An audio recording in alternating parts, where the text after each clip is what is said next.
Iran ইসরায়েলের ১২ দিনের যুদ্ধের পর ইরানে অবৈধ আফগান শরণার্থীদের ধরপাকড় ও জোরপূর্বক দেশ ছাড়া করার হার বেড়েছে।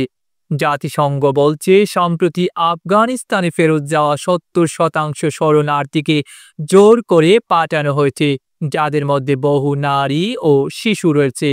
ইরানে বসবাসরত আফগানরা বলছেন যে মিডিয়াতে প্রচারণার কারণে তাদের রাস্তায় এবং বাজারে অপমান করা হচ্ছে এবং ইসরায়েলি গুপ্তচর হিসেবে চিহ্নিত করা হচ্ছে।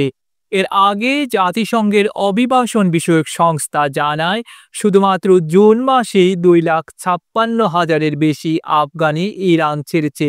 এছাড়া এবছর ইরান ও পাকিস্তান থেকে ১০ লক্ষেরও বেশি আফগানকে জোরপূর্বক নিজ দেশে ফেরানো হয়েছে অথবা নির্বাসিত করা হয়েছে বলে জানিয়েছে জাতিসংঘ। অনেকেই অভিযোগ করেন সীমান্তে ইরানি গার্ডদের দ্বারা তারা হেনস্থার শিকার হচ্ছেন। কেউ কেউ বলছেন বৈধ কাগজপত্র থাকা সত্ত্বেও তাদের আটক করে ফেরত পাঠানো হয়েছে। কিছু চেকপোস্টে তাদের মোবাইলও জব্দ করা হয়েছে বলে অভিযোগ এসেছে। ইউনিসেফ জানিয়েছে দেশ ছাড়ার সময় ৫,০০০-এর বেশি আফগান শিশুকে তাদের পরিবার থেকে আলাদা করা হয়েছে। ইরান সরকারের মুখপাত্র ফাতেমেহ মহাজেরানি মঙ্গলবার ১ জুলাই বলেন, আমরা সব সময় ভালো আতিথেয়তা দেওয়ার চেষ্টা করছি, কিন্তু জাতীয় নিরাপত্তা আমাদের অগ্রাধিকার। অবৈধভাবে থাকা বিদেশিদের অবশ্যই নিজ দেশে ফিরে যেতে হবে। তিনি বলেন এটাকে বিতাড়ন না বলে নিজ দেশে প্রত্যাবর্তন হিসেবে দেখতে হবে।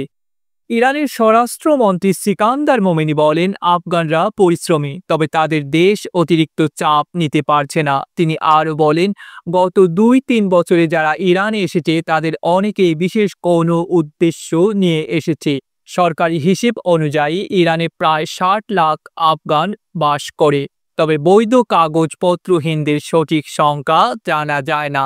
জাতিসংঘের হিসেবে প্রায় ২০ লাখ আফগান ইরানে বিনা কাগজে বসবাস করছে। ইরান ও ইসরায়েলের মধ্যে ১২ দিনের সংঘাত শেষে সম্প্রতি একটি যুদ্ধবিরতি হয়েছে। এর আগে তারা একে অপরের ওপর হামলা চালায় এবং যুক্তরাষ্ট্রও ইরানের ইউরেনিয়াম সমৃদ্ধকরণ স্থাপনার ওপর আক্রমণ করে। জাতিসংঘের শরণার্থী সংস্থা ইউএনএইচসিআর জানায় সংঘাত চলাকালে ইরান প্রতিদিন ৩০,০০০-এর বেশি আফগানকে নিজ দেশে ফেরত পাঠিয়েছে। এটি সংঘাতের আগের সময়ের ১৫ গুণ বেশি। ডেস্ক রিপোর্ট, আধুনিক কাগজ।